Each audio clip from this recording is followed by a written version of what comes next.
Have you ever felt like you're in a fight with your own mind? You make a decision, a totally clear, logical choice about what you're going to do, and then you just don't. It's one of the most frustrating things about being human, right? But what if I told you that this internal battle isn't a sign of weakness at all? It's just a sign that your mind is running on a hidden system, a system you were never really taught how to control. Okay, let's get into this. Think about it. You set the alarm for 5 a.m. You swear you're gonna get up and go for that run. You tell yourself, tonight, that's it. I am working on my project. Zero distractions. You decide, starting tomorrow, I am only eating healthy. These are clear, simple commands you give yourself. But then what happens? That alarm rings, and some other part of your brain just screams, nope, 5 more minutes. When it's time to work, you suddenly find yourself scrolling endlessly through your phone. The intention is there, but the action just doesn't follow. It feels like your own mind has a mind of its own, and it's completely ignoring you. Now listen, this is the most important part. This is not a character flaw. Our first instinct is always to blame ourselves, right? To think, I just don't have enough willpower, or I'm just lazy.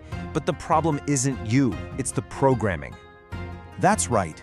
Your brain is operating on a default set of rules that almost always prioritizes immediate comfort over your long-term goals. But here's the really good news. You can learn to rewrite those rules. So in this explainer, we're going to break down exactly why this inner conflict happens, and then we're going to uncover an ancient, battle-tested system for taking back control. So to figure out the solution, we first have to understand the battlefield that's inside our own heads. Why does this internal tug-of-war even exist in the first place? Well, psychology gives us a fantastic way to look at this, especially from Walter Mischel's famous marshmallow test. Think of your brain as having two competing systems. First, there's the hot system. This is your emotional, impulsive side that just craves immediate gratification. It's the part that sees a delicious cookie and says, eat it, now. But then you've got the cool system. This is your logical, reflective side that understands long-term consequences. It's the calm voice that says, hey, if we wait, we get 2 cookies later.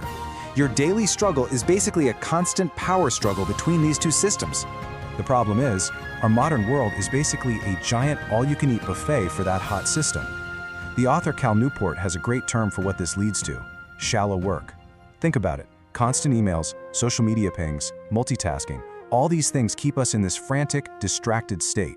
They feed that craving for instant novelty, but they starve our cool system of the deep, focused thought it needs to actually achieve our big goals. And Maxwell Maltz, in his classic book Psycho-Cybernetics, gave us a powerful way to think about this.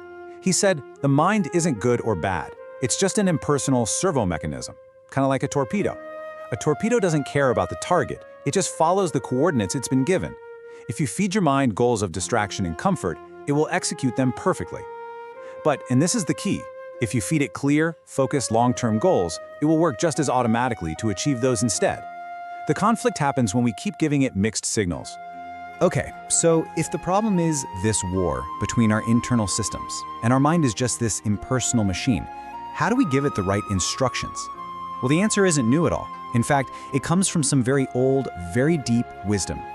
This quote comes from Miyamoto Musashi, a legendary 17th century samurai. This was a guy who faced life or death situations every day, where a single moment of distraction meant failure. He quickly realized that all his physical skill was useless if his mind was a chaotic mess. And this quote just perfectly captures his central idea. Your mind is not you. It's a powerful, wild force, like a horse, that if left untrained, will absolutely throw you off and run wild. This right here is the fundamental shift in thinking. Most of us go through life as if we are our thoughts and impulses. We just follow wherever they lead. Musashi's approach was to create separation, to establish a totally new relationship. He was the master, and his mind was the tool, the servant. It sounds simple, but this change in identity is the first and most critical step to taking back control.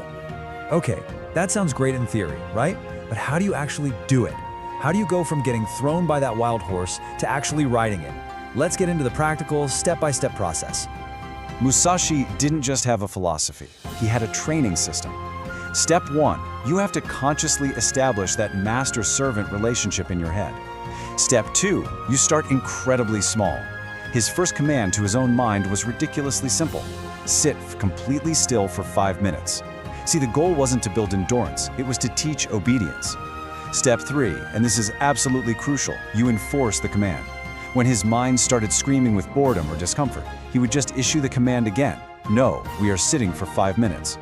And finally, step 4, you build on those small wins, slowly increasing the difficulty, just like lifting weights at the gym. So we can combine Musashi's ancient wisdom with what we know from modern psychology to build a really powerful toolkit. First, control your environment, just like Cal Newport suggests. Get rid of distractions to make focus the easiest option. Next, create if-then plans, which is an idea that came out of the marshmallow test research. For example, if I feel the urge to check my phone, then I will take one deep breath and write one more sentence. You also want to eliminate what Musashi called escape paths. Close those extra tabs before you even start. And finally, practice immediate obedience. When you decide to do something, just do it. Act instantly. Close that gap where hesitation lives. So why is this single task focus so incredibly powerful? Well, there's a modern concept that explains it perfectly, and it's called attention residue. Basically, when you quickly switch from checking your email back to working on a project, a piece of your brain is still thinking about the email. Your focus is fractured. Musashi's method of dedicated single-task training forces you to wipe that residue clean, letting you bring all of your brain power to just one thing at a time. It literally trains your brain to go deep. When you start doing this training, something really remarkable starts to happen. The relationship you have with your mind begins to transform. It shifts from this state of constant conflict to one of a powerful, powerful partnership. You know, for your whole life, you may have seen your mind's resistance, its procrastination, its fears, as an enemy that needs to be defeated, like it's some broken part of you. But what if that was the wrong way to look at it all along? Musashi's perspective shows us that the mind isn't trying to sabotage you, it's just untrained.